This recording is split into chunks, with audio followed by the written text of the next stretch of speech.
इस वीडियो में आपका स्वागत है। इस वीडियो में हम स्टैक को लिंक लिस्ट की हेल्प से इम्प्लीमेंट करना सीखेंगे। इससे पहले वाले वीडियो में हमने स्टैक को एरे की हेल्प से इम्प्लीमेंट करना सीख लिया था। अगर आपने वो वीडियो नहीं देखा है तो उसका लिंक आपको डिस्क्रिप्शन बॉक्स में मिल जाएगा।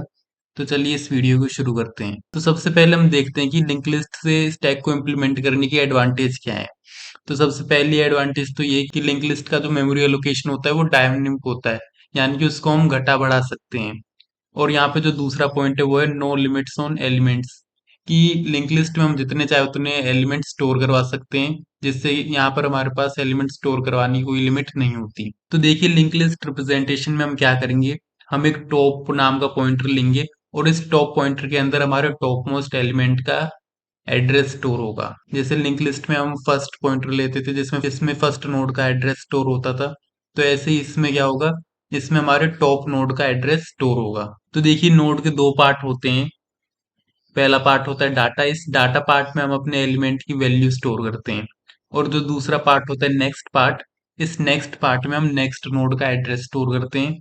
तो मान लीजिए इस नोड को कोई पॉइंटर टॉप को पॉइंट कर रहा है तो हम लिखेंगे टॉप एरो डाटा, का मतलब होगा कि नोड का डाटा वाला पार्ट, और टॉप एरो नेक्स्ट का मतलब होगा कि इस नोड का एड्रेस वाला पार्ट जिसमें अगले नोड का एड्रेस स्टोर है। तो देखिए यहाँ पे कुछ डायग्राम्स दिए हुए हैं। तो यहाँ पर हमने एक लिंक लिस्ट की हेल्प से स्टैक को इम्प्लीमेंट किया है। तो सबसे पहले हमारा टॉप पॉइंटर नल रहेगा। तो सबसे पहले इसमें हमने एक एलिमेंट पुश किया है 10। तो इस प्रकार से हमारा 10 वाला नोड लिंक लिस्ट के साथ अटैच हो जाएगा, उससे साथ जुड़ जाएगा।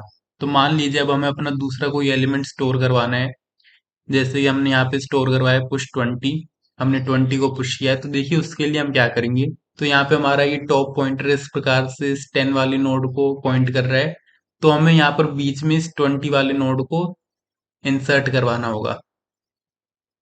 तो उसके लिए हम क्या करेंगे, तो उसके लिए हम इस पी नोड के इस वाले नोड के नेक्स्ट वाले पार्ट में इस नोड का एड्रेस स्टोर करा लेंगे, और इस नोड का एड्रेस है हमारा टॉप के पास। तो जिस प्रकार से ये दोनों आपस में जुड़ जाएंगे। और जो हम हमारा काम बचा है कि अब हमें इस वाले नोड को अपना टॉप बनाना है।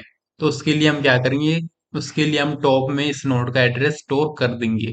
जिस प्रकार से ये वाला कनेक्शन यहाँ से कट जाएगा और ये वाली हमारी नोड यहाँ पे इंसर्ट हो चुकी है। और यहाँ पर इस प्रकार से यहाँ पे ये 20 इंसर्ट हो जाएगा। उसी प्रकार से हमने 30 को पुश किया, यहाँ पर हमारा आगे 30 आ गया, और ये बाकी सारे एलिमेंट्स एक एक पीछे होते गए।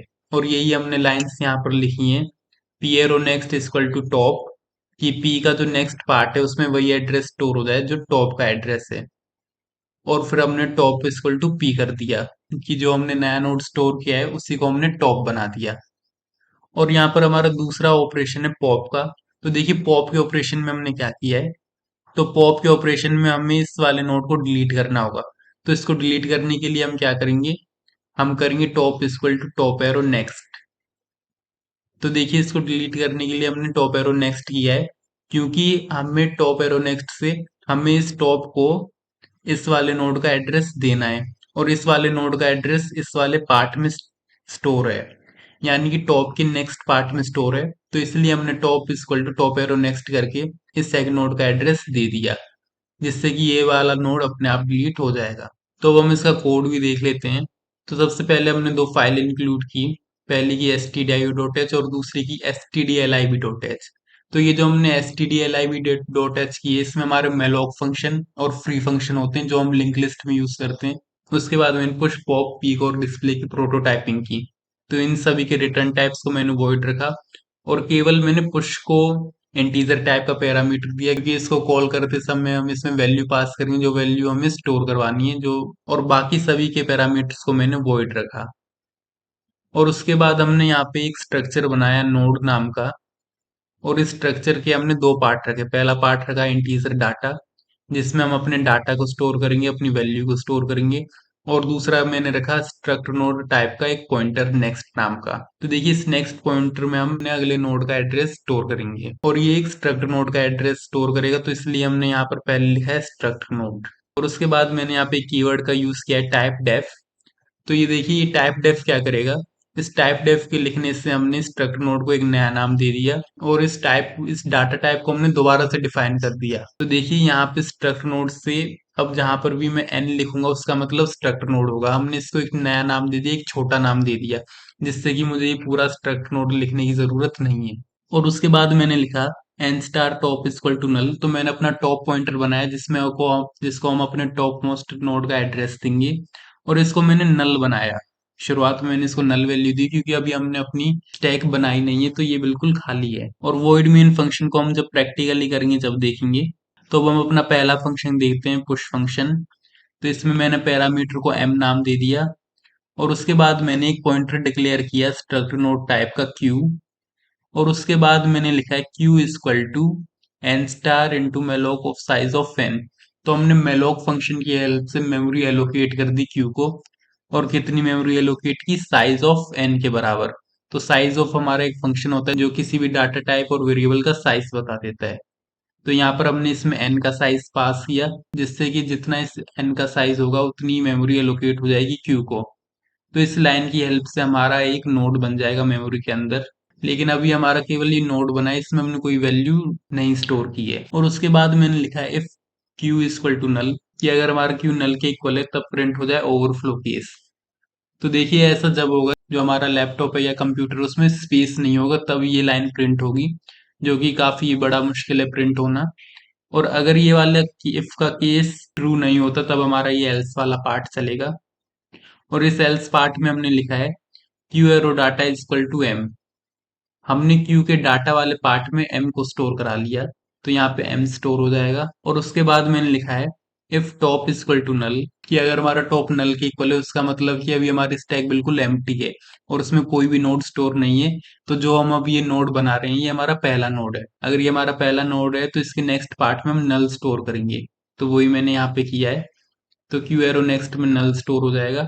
और उसके बाद मैंने टॉप इक्वल टू क्यू किया, तो यहाँ पे एक और पॉइंटर लग जाएगा टॉप। और इस प्रकार से हमारा ये पहला वाला नोड बन जाएगा। तो मान लीजिए ये वाला फंक्शन दोबारा से चला, तो ये हमारा दोबारा से इस एक नोड बनेगा पहली लाइन की हेल्प से, मेलोक फंक्शन की हेल्प से।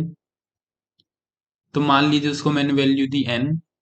तो उसके बाद देखिए यहाँ पे क्या होगा, इस इफ के अंदर टॉप इक्वल टू नल वाली ये कंडीशन चेक होगी।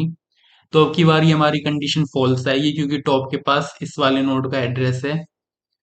तो अब की बार हमारा ये एल्स वाला पार्ट चलेगा। तो इस एल्स वाले पार्ट में क्या होगा, Q arrow next equal to top. ये जो हमारा क्यू है जो एक नया नोड बना है ये वाला, इसके नेक्स्ट पार्ट में हमने टॉप का एड्रेस स्टोर कर दिया तो यहाँ पे ये इस प्रकार से जुड़ जाएंगे। और उसके बाद मैंने लिखा है टॉप इक्वल टू क्यू, कि टॉप में क्यू का एड्रेस स्टोर हो जाए। तो यहाँ से ये टॉप यहाँ से हट जाएगा और यहाँ पर नीचे आ जाएगा। तो इस प्रकार से हमारा ये पुश फंक्शन काम करेगा। अब हमारा अगला फंक्शन है पॉप फंक्शन। इस पॉप फंक्शन में हमने क्या किया है, सबसे पहले हमने एक पॉइंटर डिक्लेयर किया है p, जिसका टाइप है स्ट्रक्ट नोड। और उसके बाद हमने लिखा है if top equal to null, कि अगर हमारा टॉप नल के इक्वल है तब यहाँ पर प्रिंट हो जाए अंडरफ्लो केस। क्योंकि अगर वो नल के इक्वल है तो उसका मतलब हमारी स्टैक बिल्कुल खाली है और हम एलिमेंट डिलीट नहीं कर सकते। तो इसलिए हमने ये लाइन प्रिंट करवाई।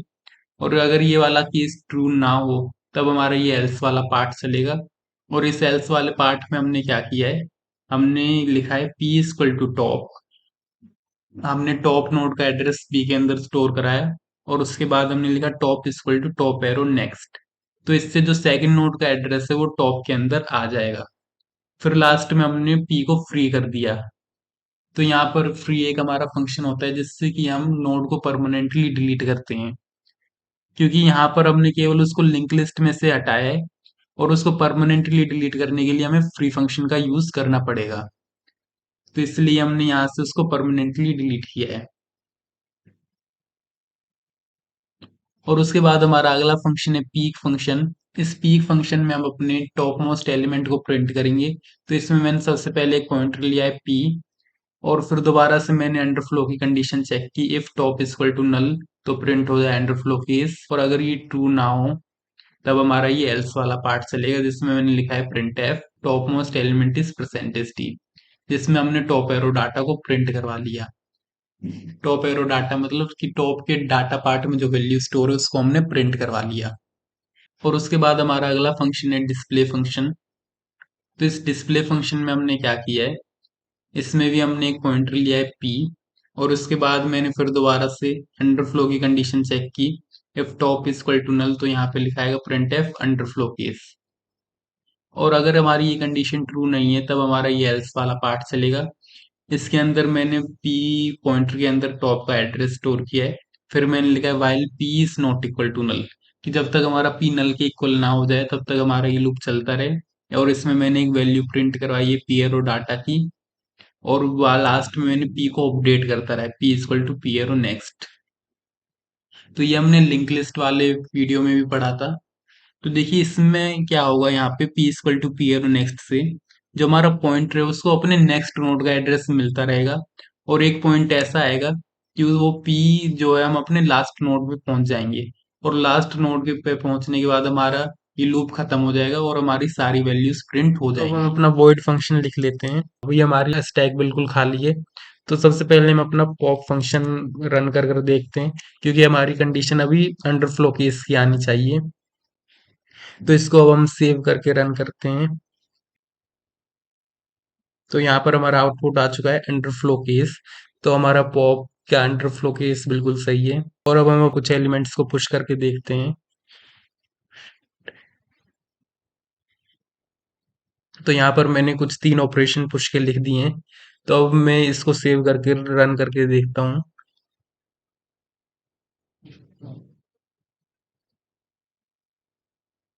तो यहाँ पर कुछ भी आउटपुट नहीं आया है, क्योंकि हमारा जो पुश फंक्शन है ये बस हमारी मेमोरी में ही एक नया स्टैक बन गया होगा।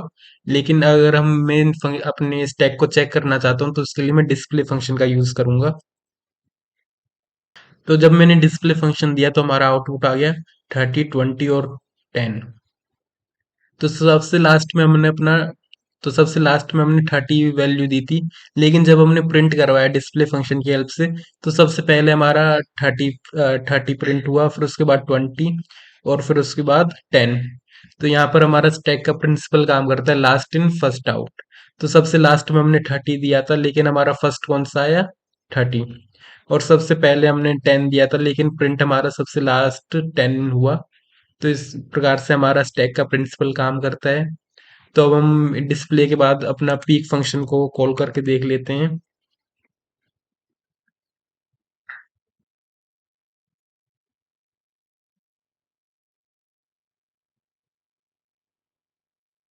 तो जब हमने अपने पीक फंक्शन को कॉल किया तो हमारा आउटपुट आया टॉप मोस्ट एलिमेंट इज 30। तो इस प्रकार से हम यहाँ पर void मैन में लिखकर बाद में सारे फंक्शन को लिखने के बाद चेक करेंगे। और अब हम एक बार अपने पॉप फंक्शन को भी लिख के देख लेते हैं।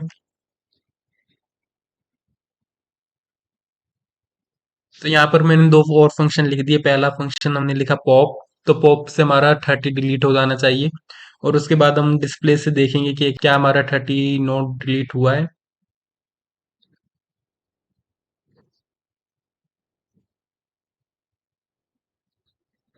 तो पॉप फंक्शन को जब हमने चलाया तो हमारा जो 30 एलिमेंट था वो डिलीट हो चुका। तो जब हमारा डिस्प्ले फंक्शन चला तो हमारे इसमें दो ही एलिमेंट बचे, हमारे स्टैक में दो ही एलिमेंट बचे, 20 और 10।